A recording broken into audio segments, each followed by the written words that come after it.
Welcome back, fellow English learners. I am absolutely thrilled to be exploring this with you today. We've got a fantastic reading practice explainer lined up, and it's absolutely perfect for our E3 learning level. Today, we're unpacking a total classic, Aesop's fable of the wolf in sheep's clothing. But we aren't just going to passively read a story here. No, we're going to dissect it together, really extract that powerful vocabulary, and then actively practice using it. Okay, let's dive right into this. So, here's our agenda for today. Number 1, the wolf's cunning scheme. 2, key verb phrases highlight. 3, advanced vocabulary builder. 4, the golden quote. And finally, number 5, role-play Q&A practice. All right, section 1. The wolf's cunning scheme. Now, as we read through this, I want you to put on your detective hats. Pay really close attention to the action words, the verbs. We've actually highlighted them for you in the text. Just imagine a hungry, scheming wolf, lurking in the shadows. The text says, a wolf had long desired to prey upon a certain flock of sheep, but the watchful shepherd guarded them so closely that he could never seize his chance. Listen to those action words. He really wants to prey upon the sheep, right? But the shepherd guarded them closely. So no matter how hard he tries, the wolf just can't seize his chance. It honestly sets up this perfect conflict right out of the gate. Okay, now notice how the verbs completely shift the momentum of the story right here. The text continues, at last, he hit upon a cunning scheme. Finding the skin of a sheep, he draped it over himself, and thus disguised, he slipped in among the flock. See how physical these verbs are? He didn't just have an idea. He hit upon a scheme. It's like a light bulb moment. Then he physically draped the skin over his body. And with that super sneaky disguise, he gently slipped in among the sheep. You can almost picture him practically tiptoeing into the field, right? And here is where the villainy really peaks. The story goes on, where none suspected his true identity. Day after day, he crept about undetected, carrying off a sheep whenever it pleased him. I absolutely love the imagery here. He crept about, moving slowly, quietly, keeping his head down. And because of this, he actually succeeded in carrying off his daily meal. These verbs paint such a vivid, almost cartoonish picture of deception. But of course, this is a fable, so bad deeds never go unpunished. But one evening the shepherd chose the plumpest sheep in the fold for slaughter, and so the wolf, undone by his own disguise, met his end. Wow, what incredible dramatic irony. The very thing that made him successful, his disguise, was exactly what he was undone by. And with a swift chop, he met his end. Moving on to section 2, key verb phrases highlight. Let's take a closer look at our first set of vital verb phrases to see exactly how they function to build up this narrative. First up is prey upon, which means to hunt and eat another animal, but it also really carries this feeling of targeting something vulnerable. Next, hit upon. Now, this isn't a physical hit. It actually means to suddenly realize or invent a clever idea.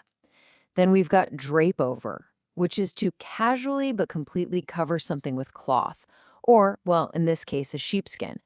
Finally, slip in among, which implies entering a group smoothly and without drawing any attention to yourself.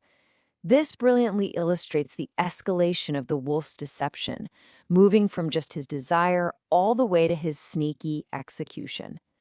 As the story builds to its climax and resolution, we see some more action words really taking charge. Creep about means to move quietly and secretively to avoid being noticed. Carry off is the successful taking of the prize, literally moving something away with you. But then notice how the tone shifts entirely with undone by. This means to be ruined or destroyed by a specific mistake or flaw, which leads perfectly to meet one's end, which is kind of a polite yet highly dramatic way of saying that someone, or in this case, some wolf, has died. All right, section 3, advanced vocabulary builder. So, verbs are great for action, but nouns and adjectives are what really add color, texture, and detail to our reading. Let's look at 3 standout terms from the story. First up is a phrase that just sounds perfectly villainous: cunning scheme. Cunning means having or showing skill in achieving one's ends by deceit or evasion. And a scheme is a large-scale systematic plan. So when you put them together, a cunning scheme is a highly clever but deeply deceitful plan. Whenever we're reading about a bad guy trying to trick the hero, we are almost guaranteed to see a cunning scheme in action. Next, we have the adjective disguised. To be disguised means you're wearing something, apparel, makeup, or even, a literal sheepskin, specifically to hide your true identity. The wolf wasn't just hiding behind a rock. He was actively disguised as a member of the flock, completely fooling the watchful shepherd. And finally, a slightly darker word, slaughter. In the context of a farm or agriculture, slaughter refers to the killing of animals for food. It was the shepherd's sudden craving for a nice meal that led him to choose the plumpest sheep for slaughter. It's a heavy word, sure, but it's absolutely necessary for understanding the sudden, final plot twist of this fable. Section 4, the golden quote. Aesop's fables were designed to pass down wisdom, and this one has a truly brilliant moral. Read this golden quote with me. Deceit may prosper for a while, but it often destroys the deceiver. So the crucial point here is this. Honesty isn't just a nice idea, it's literally a matter of survival. The wolf's lie, his deceit, allowed him to prosper, to eat really well, for a little while. But ultimately, it was the exact tool of his own destruction. It's a really powerful reminder that cheating might offer a shortcut today, but it almost always leads to a dead end tomorrow. And finally, section 5, role-play Q&A practice. Okay, let's test what we've learned. For this first exercise, I want you to imagine you are the watchful shepherd. You're usually so careful. So I'm asking you directly, Mr. Shepherd, why didn't you suspect the wolf? How on earth did he get past you? I'll pause for a second. Think about how you'd answer using our new vocabulary. How would you explain his trick?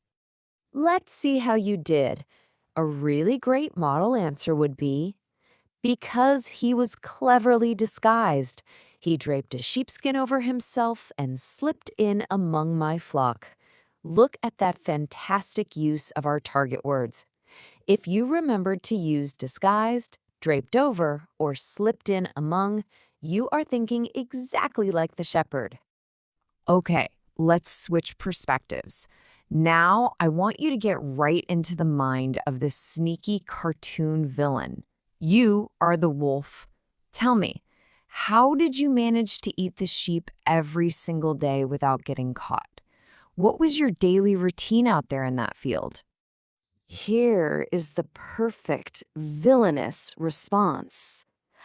I crept about undetected in my disguise, carrying off a sheep whenever I wanted.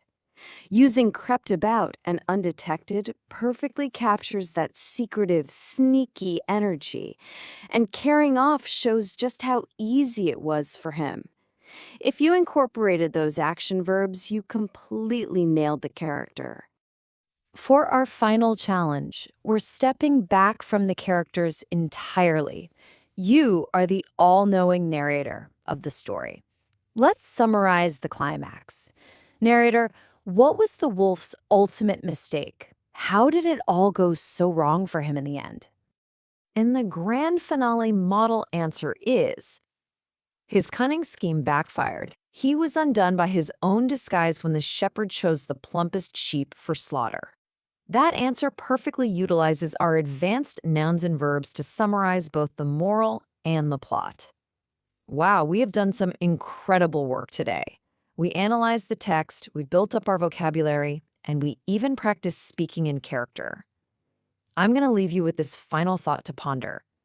The wolf thought he was the smartest animal in the field, but his cleverness was actually a trap. Ask yourself, in learning and in life, does a deceitful shortcut ever truly pay off? Thank you so much for exploring this explainer with me, and keep up the fantastic learning.